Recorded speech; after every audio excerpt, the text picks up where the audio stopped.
안녕하세요. YN 고전익기입니다. 오늘은 영어 수학 학원에 매여서 책 읽을 시간이 없다는 학생들에 대해 이야기하고자 합니다. 당연히 영어 수학이 우리 사교육의 90%, 심하게는 99%를 차지하고 있습니다. 제가 초등학생 스케줄을 물어봤는데 영어 수학으로 꽉 차 있어가지고 책 읽을 시간이 없다고 합니다. 그리고 중학생들도 마찬가지죠. 그런데 영어 수학 특강들도 엄청 많습니다. 매번 들어야 되고요. 학원들은 학부모님께 전화를 하여 공포 마케팅을 하기 시작합니다. 영어 수학이 문제가 있고 좀 더 올려야 되고 고등학교 가면 엄청나게 어려워지니까 지금 해놓지 않으면 안 된다. 자, 우리가 흔히 이 사교육계에서 횡행하는 문법입니다. 영어 수학 공포 마케팅이죠. 그런데 이런 질문을 해볼게요. 이 동네 학교, 예를 들어 여기 있는 성북구에 있는 중학교에서 갑자기 시험을 잘 내서 영어 수학을 잘한 줄 알았더니 난이도를 조금만 올려도 시험 성적이 30점씩 뚝뚝 떨어지는 일이 있습니다. 전체 평균도 떨어져요. 그러면 우리는 이런 질문을 해야 됩니다. 이렇게 난이도 조금 올렸다고 성적이 떨어지면 그동안 했던 영어 수학 공부가 옳았던 건가? 오히려 이렇게 질문해야 되는데 이상하게 학원에서 전화가 와요.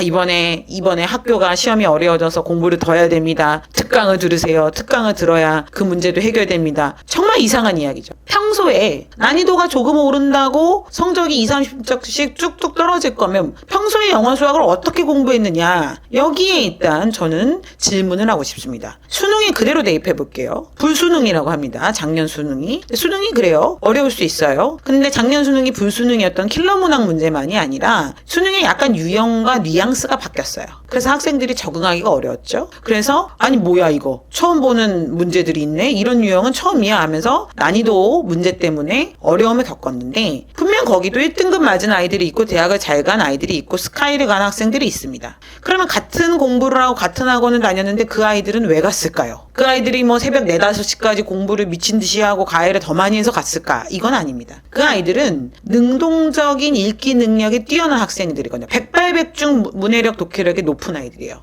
응용 문제를 봐도 아무 문제가 안 되는 거죠. 응용만 했지 기본적으로 문제가 요구하는 핵심과 쟁점을 파악해서 중심을 찾아낸 중심을 통해서 이 문제의 출제 의도를 정확하게 파악해 문제를 풀었을 겁니다. 그 아이들도 그런 문제 처음 봤을 거예요. 그랬는데 왜 점수가 좋냐 이거죠. 문해력 독해력이 좋기 때문입니다. 그렇다면 우리가 영어 수학을 그렇게 99% 일상의 90%를 배우면서 난이도 조금 올라간다고 성적이 떨어질 것 같다면 그 공부는 제대로 된 것일까? 여기에 핵심은 문해력과 독해력이었습니다. 영어 수학 학원에서 어떻게 안 되는 게 문해력과 독해력이죠. 그런데 어머님들이 일상의 학원을 시수를 채우는 걸 보시면 영어 수학의 99%의 시간을 쓰고 1% 문해력을 씁니다. 1% 쓰지도 않은 분들도 있어요. 1% 혹은 5%도 안 돼요. 국어학원하고 좀 달라요. 국어학원도 마찬가지로 그냥 날림으로 외워서 그 시험만 성적을 잘 보면 어머님들이 국어를 잘한다고 생각하는데 그런 게 아닙니다. 국어 시험을 그냥 암기해가지고 잘 보는 게 국어를 잘하는 게 아니에요. 이게 이제 고등학교 가면 다 탄로 나는데 제가 생각하기에는 독해력, 문해력을 영어 수학하고 6대4 비율이 아니 심하게는 5대5까지는 해야 되죠. 그건 좀 의식이 있는 여러 가지 경험이 많은 분들이 그렇게까지 시키시려고 하지만 6대4 지금의 한국의 환경에서는 6대4, 7대3까지더라도 문해력 수업을 늘려야 됩니다. 독해력 수업을 늘려야 돼요. 문해력과 독해력의 양적 축적이 질적 도약으로 이어집니다. 그러기 위해서는 언어를 읽고 해석하는 여러 가지 공부를 많이 해야 되는데 그게 영어라고 생각하시는데 영어는 좀 체계가 달라요. 지금 제일 중요한 게 영어는 암기가 들어가야 되는 거고 능동적 읽기와 지도적 읽기를 할 수 있는 문해력 독해력 수업을 하는 거죠. 지금 고등학생들 중에서도 지금 책을 읽고 글을 쓰는 애들이 있어요. 그럼 얘네들이 지금 시간이 많아서 이러냐? 아니에요. 모의고사를 보니까 안 되겠다는 거죠. 범위 없는 시험에 감당이 안 되는 거예요. 난이도가 좀만 올라가도 바로 성적이 떨어지는 거예요. 그러니까 내가 독해력과 언어력 중심 문장을 찾아내고 중심 내용을 파악하는 게 확실히 딸리는구나. 이래서 고등학생들 중에서도 고전 읽기를 하는 학생이 있어요. 늦었지만 어쩔 수 없는 거죠. 재수를 하더라도 이걸 해야 되니까. 그러면 어머님들에게 제가 여러 가지 얘기를 했죠. 일주일에 한 번씩 고전 읽고 글 쓰는 거 중요하다. 그리고 온라인으로도 우리가 비문학 어떻게 독해할 것이냐, 고전시가 어떻게 독해할 것이냐, 독해 방법론 배우죠. 그걸 통해 또 요약하죠. 근데 저는 이런 특강들 많이 넣었어요. 한국사, 세계사 이런 것들이 뭐냐면 흐름을 이해하는 건데 이것도 독해력 문해력 수업이에요. 완벽하게. 독해력 문해력을 위해서 역사라는 과제를 갖고 왔을 뿐이에요. 그래서 역사를 읽고 그 행간의 의미를 파악하고 그것을 시간 순서대로 연대기 순서대로 정리하고 지도를 보면서 그 지도에 있는 역사와 흐름을 이해하고 이거 고도의 문해력 독해력 수업입니다. 그런 것들을 해서 계속 문해력 독해력을 채워주면서 약간 시험을 의식하면서 계속 문해력 독해력 수업의 양을 늘리고 영어 수학을 같이 하는 것이 맞지. 영어 수학을 아침 저녁으로 가고 특강 다 듣고 그렇게 해서 계속 때우기 식으로. 그래서 또 시험 문제 난이도 올리면 그 다음에 또 특강을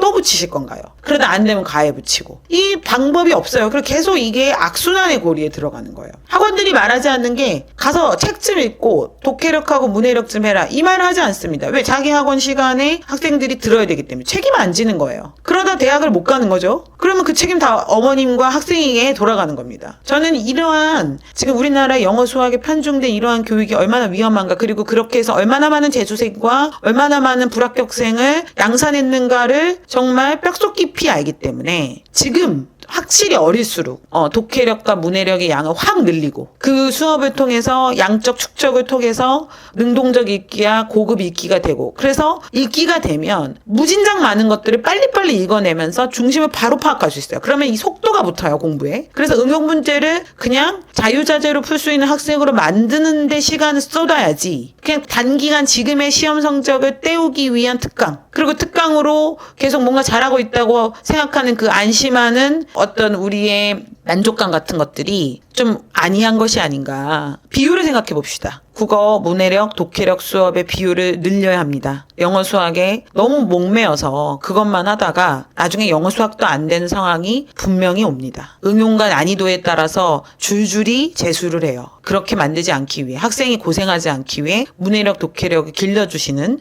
수업에 시간을 쓰도록 그래서 그 수업이 이 학생의 공부머리와 공부 체력을 길러주는데 한몫하도록 그 역량을 길러주는데 좀 고민을 해주시기 바랍니다. 자, 독해력, 문해력 수업 왜 양을 늘려야 되는지 설명했습니다.